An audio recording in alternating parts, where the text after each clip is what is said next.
What's up guys? It's your boy Purmans by Purmans Brake Shop and Repair. Ngayong araw magre-review tayo and mag-unbox tayo ng pinakamurang AIO mod in Philippine market, ang Centaurus B80 AIO by Lost Brake.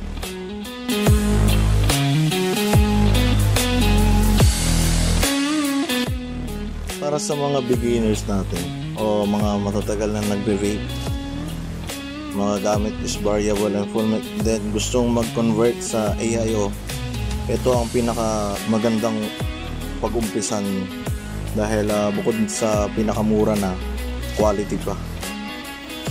AIO stands for all-in-one dahil meron na siyang kasamang tank na nalalagyan ng OCC, then separated tank o mas kilala sa Boro tank ng Centaurus na nabibildan. So ano pang hinihintay nyo? Arat na mga bossing, buksan na natin to.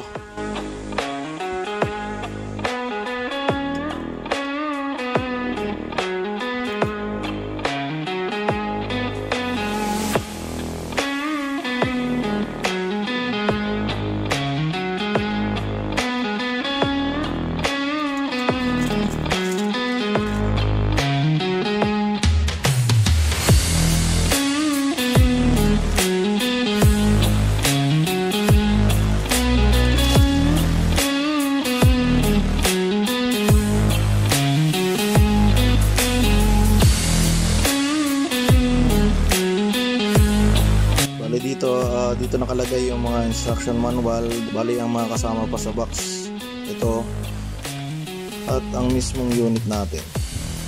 Pero tabi muna natin. Dito naman sa may side box nya is ang ating RBA o mas kilala sa tinatawag na Centaurus Boro tank. Ito yung nabibildan mga bossing. Ganda.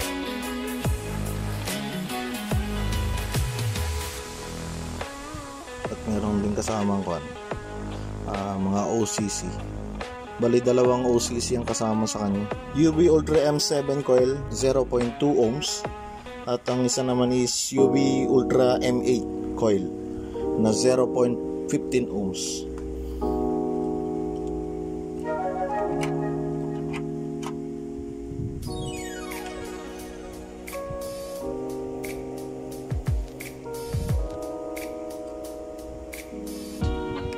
Na natin tong isa pang box. Yun, extra drip tip.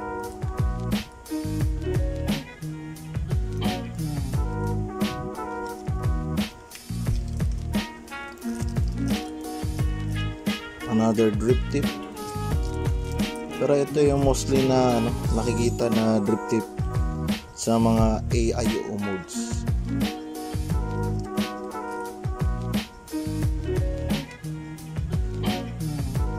Type-C charging cable. At ang mga spare natin, spare para sa ating Boro tank. Explain ko sa inyo mamaya kung ano mga gamit nito.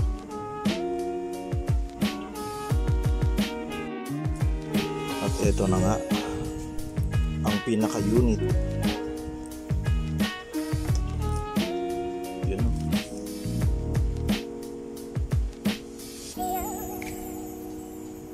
Centaurus B80 AIO. Ang naka-pre-installed dito mga bossing is yung tank na nalalagyan ng OCC. Itong dalawang to.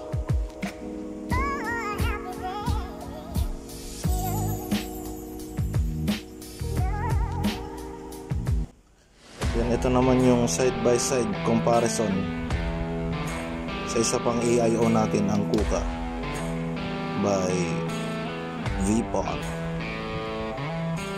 Halos magkasing height lang din sila.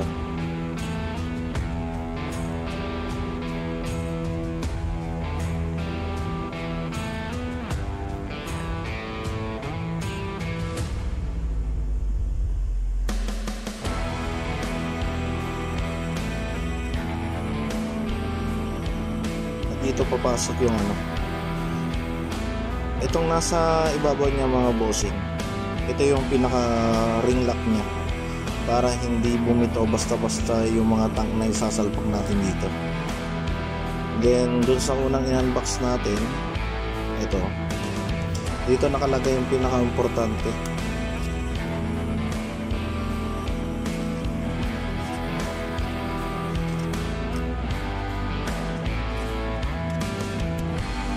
Ito yung metal spanner o susi para dito sa ring lock ng ating AIO. Although pwede naman kayong gumamit ng mga tweezer para ma-unlock to in case lang na hindi nyo nadala tong metal spanner natin. Ito yung pinaka-lock niya. Then ito yung pinaka size na drip tip niya is 510. Pag natanggalan natin yung pinaka ring lock niya, pwede na siyang makuha. Bali ito yung naka pre-install, yung tank na nalalagyan ng mga OCC. Bali ang i-install natin sa kanya ngayon is yung Boro tank.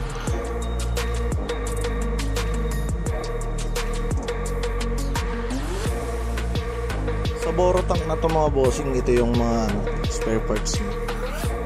Ito yung mga kailangan natin bago natin mabuildan ang Boro tank. Ito yung mga extra o-rings mga accessories. Bali itong airflow pin nya napapalitan to. Ang naka pre-install na dito is 3mm. May kasama din siyang dalawang extra pa which is 2.5 and 2mm.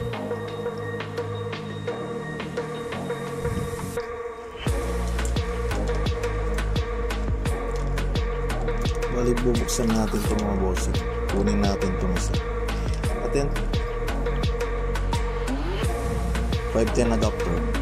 Ito yung kailangan natin na isasalpak natin dito sa build deck ng Boro tank natin para mabuildan natin siya. Bali ganito lang siya kasimple mga bossing. Hihilayin lang natin siya, then magpa-pop up na. Ito yung pinaka build deck ng Boro tank. Para ma-buildan naman natin siya, matatanggal rin yung pinaka build deck sa pinaka bottom part ng Boro tank. Tutulak lang natin siya dito. Pagkatulak, kaya na.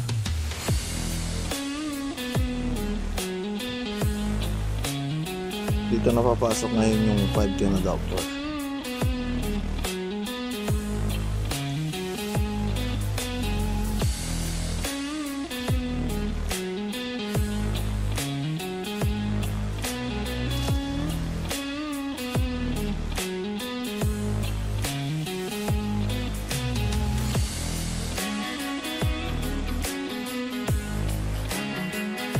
So nabibuildan na natin siya. Bali ita-timelapse na lang natin to para mabilis. Let's go!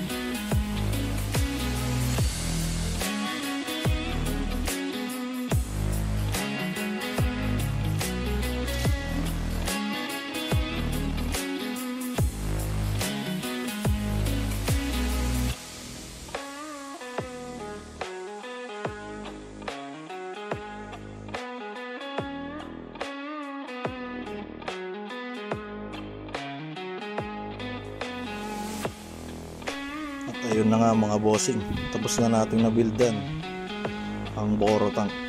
Ang gamit nating build is Alien Dual Core na 28 gauge, 5 loops at 3mm. Spare natin. Alright, crunchy.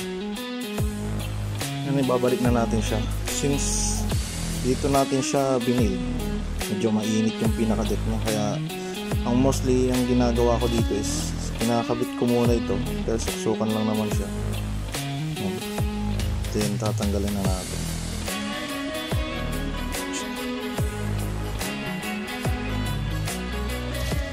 Tapos babalik na natin yung pinaka-base ng boro.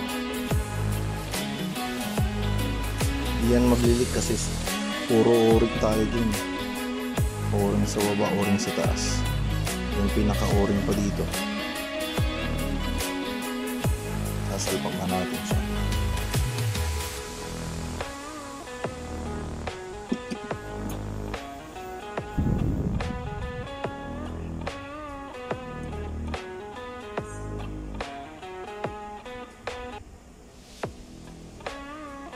Saktong-sakto siya, pasok. Ito yung pinaka-lock niya. Katulad nga na sinabi ko kanina, kailangan natin yung metal ring, pero meron naman pwedeng ibang magamit tulad ng mga ganitong tweezer. Pasok din naman siya.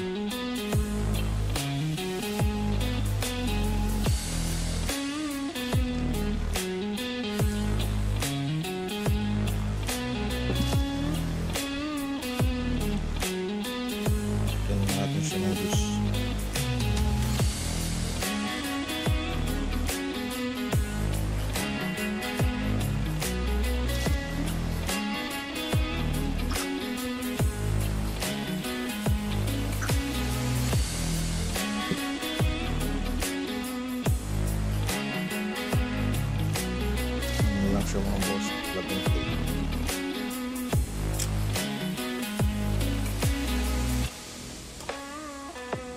Bago natin siya lagyan ng battery, pala yung pinaka drip tip niya. Ayan siya, 3 o-ring, 510 drip tip at pinaka mouthpiece. Balik kakabit lang natin siya. 3 o-ring sa dedicated slot niya lang. 2 dito sa baba at isa dito sa pinakataas.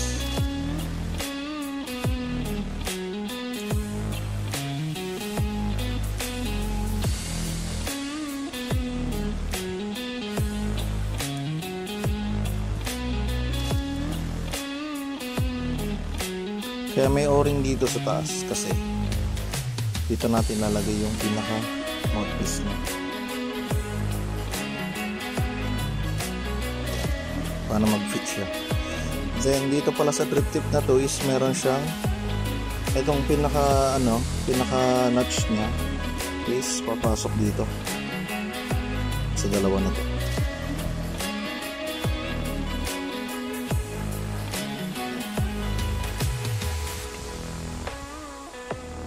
Hanap natin yun. Lagyan na natin siya ng batteries. Wala, yung battery gagamitin natin dito is legit Molicel rusted battery na nakarap ng ODB. Kaya positive sa baba, negative sa taas. Yun. Ang reading niya is 0.37 ohms. Ito yung pinaka murang AIO na mabibili nyo dito sa Pilipinas. Bale, ang nagpa-price range siya ng 2,500 per unit.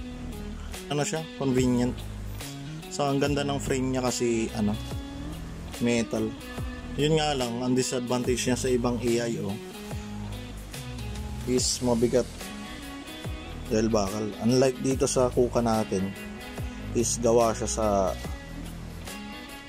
durable na plastic, kaya lightweight lang siya. Unlike dito sa Centaurus natin, mabigat siya. Disadvantage niya, mabigat. Pero sa quality naman at performance, panalo na sa price niya.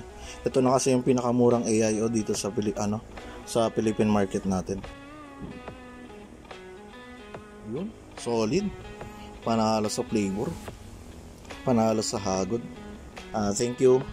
Pa-like and share na rin ng page natin, Permon's Vape Shop and Repair. Then ipopost ko din tong review na to sa TikTok. Permon's Vape Shop and Repair din ang name sa TikTok. Okay, maraming salamat. Peace out.